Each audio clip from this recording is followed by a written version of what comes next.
En esta ocasión vamos a platicar sobre una importante resolución emitida por la primera sala de la Suprema Corte de Justicia de la Nación, que constituye uno de los precedentes en materia penal de mayor relevancia, pues tiene que ver con el tema de la prisión preventiva oficiosa y si éste es aplicable en los delitos en grado de tentativa. Bien, los delitos, como lo sabemos, cuentan con una estructura denominada iter criminis, que va desde la ideación, la selección de medios, decisión, ejecución, que puede llegar a ser consumado el delito, pero en ocasiones el hecho delictivo, la conducta que tiene relación con el hecho delictivo, no se llega a consumar por causas ajenas a la voluntad de la gente. La tentativa del delito es punible, es decir, amerita un castigo. Pero en el momento en el que estamos hablando nosotros, con un nuevo sistema de justicia penal que data del año 2008, la gran interrogante fue si cuando a una persona se le formulara imputación por un hecho que la ley señala como delito en grado de tentativa, y ese hecho que la ley señala como delito pertenece o perteneciera al catálogo de delitos que ameritan prisión preventiva oficiosa, ¿qué es lo que iba a ocurrir? El juez de control iba a aplicar de manera irremediable prisión preventiva oficiosa a la persona imputada por tentativa de ese delito, aunque no se hubiese consumado. Bueno, en el decurso de la práctica profesional en el ámbito penal en nuestro país, tuvimos como primer antecedente una tesis de la décima época aislada, que nos refería que la tentativa no constituye un delito independiente o autónomo, sino una extensión del tipo que hace factible sancionar a la gente por la comisión de un ilícito tentado y no consumado. Esta tesis del segundo circuito permitió en muchas ocasiones argumentar a jueces de control que la tentativa era un grado de consumación del delito y que al estar establecido el delito, si me permiten usar el ejemplo, violación en el artículo 19 de la Constitución, su tentativa también abarcaba el delito en sí y por lo tanto era justificable imponerle la prisión preventiva oficiosa a la persona que resultara imputada por la Fiscalía en el caso concreto. Vean ustedes, este criterio, que es también de la décima época, perteneció, o pertenece, mejor dicho, al noveno Tribunal Colegiado en materia penal del primer circuito.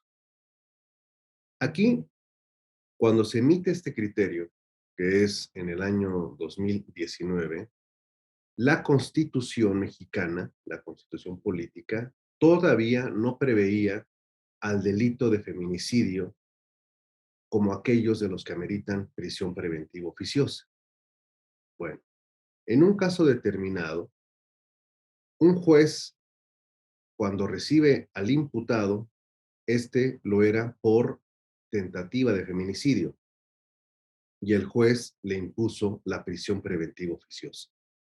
Cuando su defensa se va al amparo y posteriormente a la revisión y cae en este tribunal que estoy mencionando, la magistrada encargada del caso, Emma Mesa Fonseca, consideró que no era importante ni relevante que el feminicidio no formara parte del catálogo de prisión preventiva oficiosa, porque al final del día el feminicidio era un homicidio en razón de género y como el homicidio si es de prisión preventiva oficiosa, luego entonces había que aplicársela.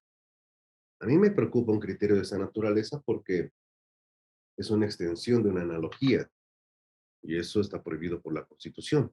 Bien, pues a pesar de todos estos eventos que se sucedieron en la aplicación de la reforma constitucional del 2008, pues los jueces de control se decantaron siempre por imponer la prisión preventiva oficiosa, aún tratándose de la tentativa de delitos previstos en el catálogo correspondiente.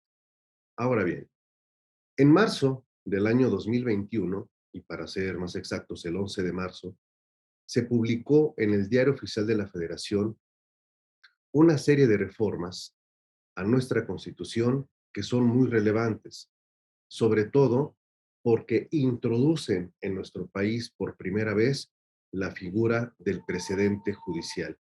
Esto se encuentra establecido en el artículo 94 de la Constitución, como lo vamos a ver en su oportunidad. Pero antes de ello, permítanme de manera muy concreta platicarles sobre el precedente.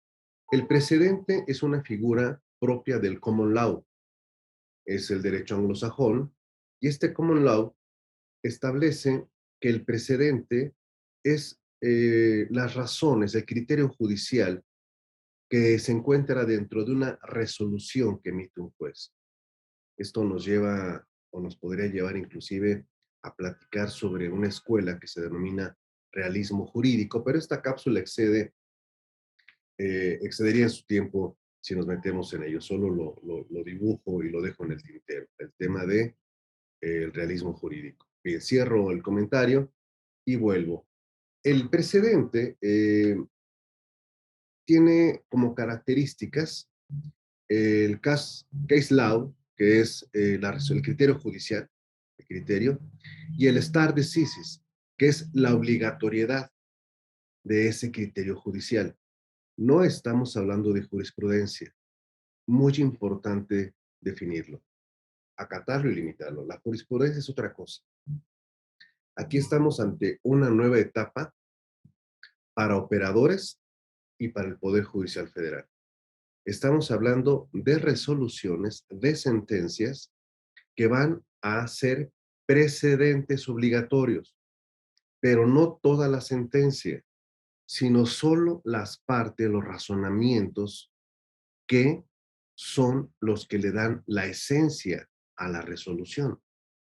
Esa esencia se denomina ratio decidendi, que es el corazón de la resolución. En Estados Unidos se le conoce como holding, ¿ok? La ratio decidendi es lo que va a convertirse en vinculante y el operador del sistema, sea el fiscal o sea la defensa, puede invocarlo, pero debe desarrollar el argumento. Ya no es decir, invoco como apoyo de mi petición la tesis con registro número tal, tal, tal, tal. No, no, no, no, no. Aquí es desarrollar la argumentación invocando el precedente, pero argumentándolo. Ahora bien, la resolución, la sentencia, puede también tener o contener consideraciones adicionales, pero que son de carácter persuasivo. Estas no son vinculantes, pero pueden desarrollarse para ese caso o para otros diversos. Esta parte se conoce como obiter dictum. El obiter dictum, insisto, son las consideraciones accesorias que en la sentencia se han mencionado y que pueden servir para ese o para otro caso. ¿De acuerdo? Entonces, lo importante es la ratio decidendi o el holding de la resolución. Entonces, tenemos nosotros que esta reforma constitucional al artículo 94, entre otros, establece lo siguiente. Las razones que justifiquen las decisiones contenidas en las sentencias dictadas por el Pleno de la Suprema Corte de Justicia de la Nación por mayoría de 8 votos y por las salas por mayoría de 4 votos serán obligatorias para todas las autoridades jurisdiccionales de la Federación y de las entidades federativas. Ahí tenemos ya la institucionalización del precedente judicial en nuestro sistema. Ahora, ¿cómo va a operar esta circunstancia? Hay que hacer mención a este amparo reciente, amparo en revisión 26 diagonal 2021, de la ponencia del ministro Jorge Mario Pardo Rebolledo y realizada por el secretario don Manuel Barayba Tovar. ¿De qué va esta sentencia de amparo? Una persona es imputada por tentativa de violación y el juez de control le impone la prisión preventiva oficiosa. La defensa del imputado se va en amparo contra la aplicación de esa medida, argumentando que se trata de tentativa y no de un delito consumado. Al llegar a la revisión y ejercerse la facultad de atracción, la primera sala de la Suprema Corte de Justicia de la Nación, en una determinación de 4-1, le da la razón a la defensa, a quien hay que reconocerle su brillante trabajo, y esto nos permite recordar que son las defensoras, los defensores, quienes construyen con martillo y cincel los criterios judiciales en este país. De ahí la importancia del litigio penal.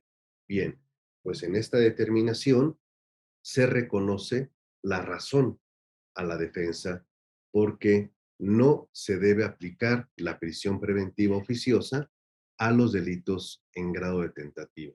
Ahora bien, vamos a conocer cuál fue la ratio decidendi de esta sentencia. Esto es lo importante, ¿de acuerdo? Bien. En primer lugar, lo que la Corte analizó fue, veamos, en este caso,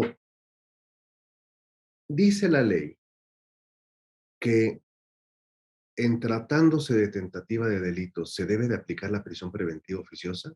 ¿Lo dice la ley? No, no lo dice. Y vamos a ver. Hay un artículo en el Código Nacional de Procedimientos Penales que es el 150.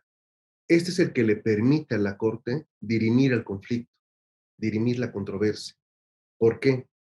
Porque el artículo 150 se refiere a la detención en caso urgente y es la única parte del Código Nacional de Procedimientos Penales donde se conserva el concepto delitos graves y considera delitos graves aquellos que en su medida aritmética sean superiores a los 5 años de prisión. ¿Bien? Correcto. Pero la parte relevante para este precedente viene aquí, en el segundo párrafo. Los delitos previstos en la fracción 1 de este artículo se considerarán graves aún tratándose de tentativa punible. El legislador fue claro, aún tratándose de tentativa punible. Por su parte, el artículo 167, que es el relativo a las causas de procedencia de la prisión preventiva, no menciona jamás que la tentativa forma parte de ellos. Vean ustedes, se consideran delitos que ameritan prisión preventiva oficiosa los previstos en el Código Penal Federal de la manera siguiente. Y ahí vienen, enumerados, ¿ok? Pero les voy a dejar también otra consideración adicional, aprovechando. Esto sería como un obiter dictum de esta cápsula. Tomen nota. Hablan de los delitos previstos en el Código Penal Federal, no de los códigos penales de las entidades federativas. O sea que como defensores por ahí tenemos otro camino que labrar. Bien, entonces, la ratio decidendi de este amparo que les estoy compartiendo, que estamos comentando, establece si el legislador en los delitos graves por detención urgente sí especificó que hasta la tentativa se incluye, pero en el 167 no lo hizo, entonces no se puede integrar la interpretación de la norma de una manera en que se vulnere los derechos humanos de la persona. No se puede hacer una interpretación limitativa. Por esa razón, en el amparo, en la decisión que estamos comentando, una de las razones de la ratio decidendi es la aplicación del principio pro persona. Artículo primero de la Constitución, párrafo segundo. La interpretación tiene que ser sistemática y protegiendo y favoreciendo en todo momento a la persona. Bien, también otra de los elementos que constituyen la ratio decidendi es el principio de subsidiariedad, que establece que la prisión preventiva es una medida de carácter excepcional, excepcional, y se apoya en ese razonamiento en las diversas sentencias que sobre el particular existen por parte de la Corte Interamericana de Derechos Humanos. Los párrafos que contienen la ratio decidendi son el 5, 7, 8, 10, 11, 12, 18, 20. Luego entonces, si en una diligencia de revisión de medidas cautelares nosotros vamos a invocar o queremos invocar esta resolución, lo tenemos que hacer como precedente y tenemos que desarrollar los argumentos de interpretación sistemática 150 contra 167, principio pro persona, principio de subsidiariedad, y podemos invocar al menos 3 o 4 sentencias de la Comisión Interamericana de Derechos Humanos, Corte Interamericana de Derechos Humanos, que hablan sobre el carácter subsidiario y excepcional de la prisión preventiva. En estas condiciones, estamos ante un hito, porque se pueden promover esto en todo el país, pero recordemos, eso no impide que la Fiscalía pueda solicitar prisión preventiva justificada. Es decir, esta determinación, este precedente relevante que estamos hoy comentando, no nos va a garantizar que la persona que se encuentre recluida va a quedar inmediatamente en libertad, porque dependiendo del delito, la Fiscalía podría argumentar riesgo para la víctima. Claro que no debe hacerlo con consideraciones objetivas, sino con evidencias que acrediten la existencia objetiva de ese riesgo. Muchas gracias y hasta pronto.